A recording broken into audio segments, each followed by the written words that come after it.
माता मुझे छोड़ के चली गई, माता मुझे छोड़ के चली गई। तो ये थी आपकी लीला प्रभु। अब क्या वो माता के द्वारा दिया गया आशीर्वाद और उनके द्वारा दी गई सिद्धियां और कवच दोनों खो चुका है?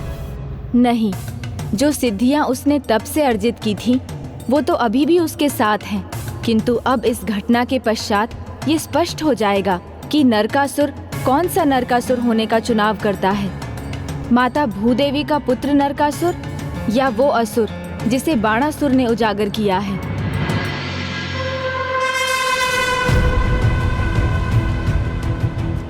माता, आप मुझे छोड़ के नहीं जा सकती,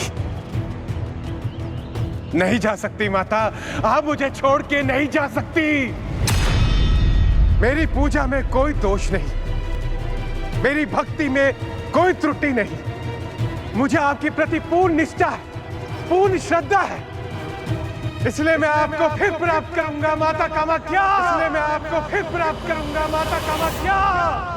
मुझे लगा था माता के जाने से उसका अहंकार मिटेगा, उसकी आंखें खुलेंगी और वो अपनी भूल को स्वीकार करेगा, उसे सुधारेगा, किंतु अब लगता है जैसे उसके भीतर का असुर उस पर हावी हो गया है।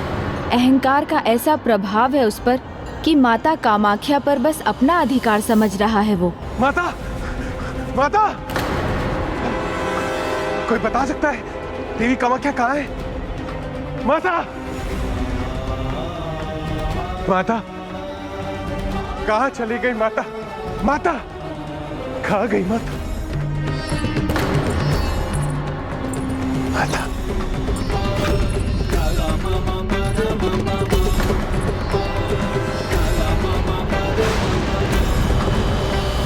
पुत्र, जिन माता को तुम ढूंढ रहे हो वो तुम्हें ऐसे नहीं मिलेंगी। नहीं मिलेंगी? अवश्य मिलेंगी, मैं उनको अवश्य ढूंढ निकालूंगा।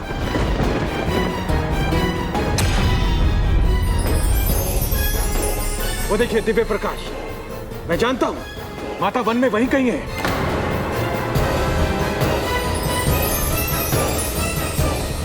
माता, मैं आ रहा हूं माता। यहां तो कोई नहीं है, कहां गई माता? देवी मां, मैं आपको ढूंढ के ही रहूंगा, ढूंढ के ही रहूंगा।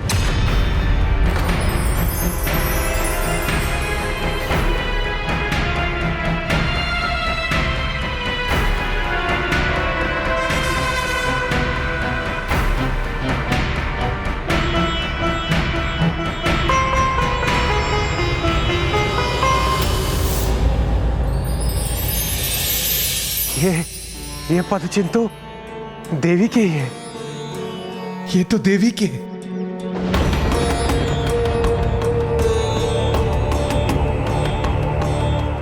यदि मेरी वर्षों की तपस्या, मेरी भक्ति आप थोड़ा भी उससे प्रसन्न हुई तो आप नरकासुर को अवश्य मिलेंगी।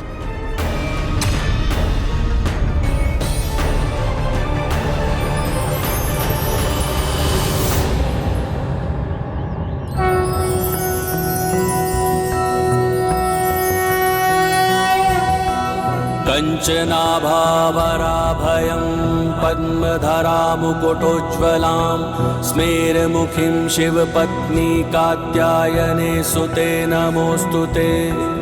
पटाम्बर परिधानां नानालङ्कारभूषितां सिंहस्थितां पद्महस्तां कात्यायनसुते नमोऽस्तुते। परमानंदमयी देवी परब्रह्म परमात्मा परमशक्ति परम भक्ति इस निर्जन वन में प्यासे को जल देने वाली आप कौन है देवी? मैं भी कितना मूर्ख हूं, जिसका सौंदर्य ही उसका परिचय हो, उसका परिचय मैं क्या पूछूं? किंतु मैं भी अपार शक्तियों का स्वामी हूं और तुम्हारे जैसी सुंदर स्त्री मेरे ही जैसे शक्तिशाली की पत्नी होनी चाहिए।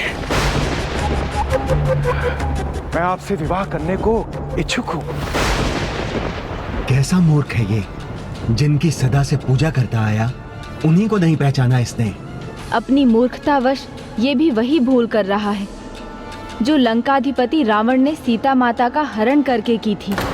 जो पूज्यनीय है, जो माता है, उन्हें विवाह प्रस्ताव दे रहा है। विचारों में मत खोइए देवी। त्रिलोकाधिपति आपके सामने खड़ा है, देवता भी मेरे अधीन है, और ऐसे पराक्रमी वीर से विवाह करने के लिए कोई मना नहीं कर सकता। चुप क्यों हो? हाँ? कह दो ना। सदा जिस माता की तू पूजा करता है, आज उसी के सामने विवाह का प्रस्ताव रखने का दुस्साहस कर रहा है।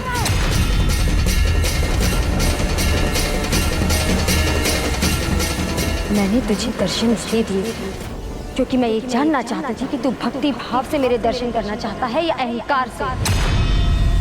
किंतु असुरी प्रवृत्ति और विकारों ने तुम्हें इतना गिरा दिया है कि भक्ति भाव तो दूर, तुम्हारी आंखों में असुरी भाव ने जन्म ले लिया है।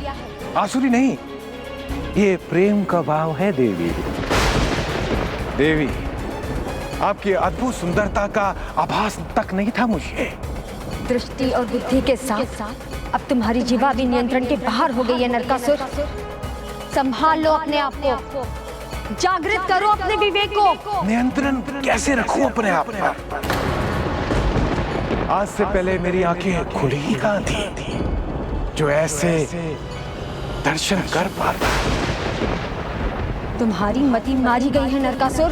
ऐसा अद्भुत सौंदर्य देख के किसी की भी मति मर जाए। मैं विश्वास दिलाता हूं, जैसे पहले श्रद्धा और भक्ति किया करता था, वैसे ही एक निष्ठ होके मैं प्रेम भी करूंगा। बस आप विवाह कर लीजिए मुझसे।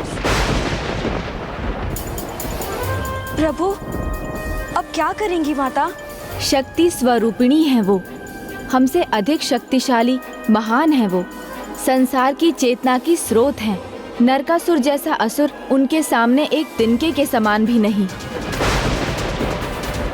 तो तुम विवाह करना चाहते हो मुझसे? ठीक है, मैं तुम्हारा विवाह प्रस्ताव स्वीकार करूंगी।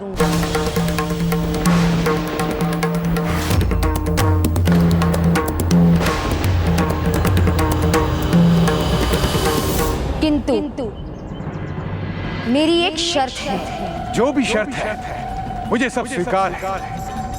आप जो भी कहेंगी मैं वो करने को तैयार हूं। तो पहले तुम नील पर्वत पर जो मेरा मंदिर लुप्त हुआ है, भव्य रूप से उसका निर्माण करोगे। ऐसा मंदिर जिसमें मेरा विश्राम गृह हो और चारों दिशाओं में पत्थर की सीढ़ियों का मार्ग हो। बस इतना ही? ये तो मैं बड़ी सरलता से कर दूंगा। ये कार्य तुम्हें एक रात्रि में ही संपन्न करना होगा।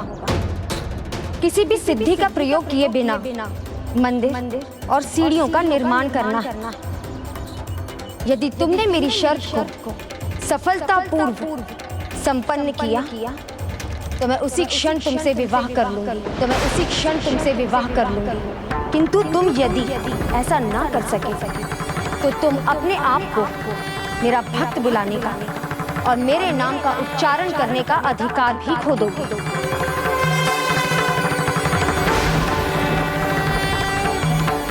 माता की ये शर्त तो मूर्ख नरकासुर कभी पूरी नहीं कर सकेगा। देवी, मुझे आपकी सभी शर्तें स्वीकार हैं।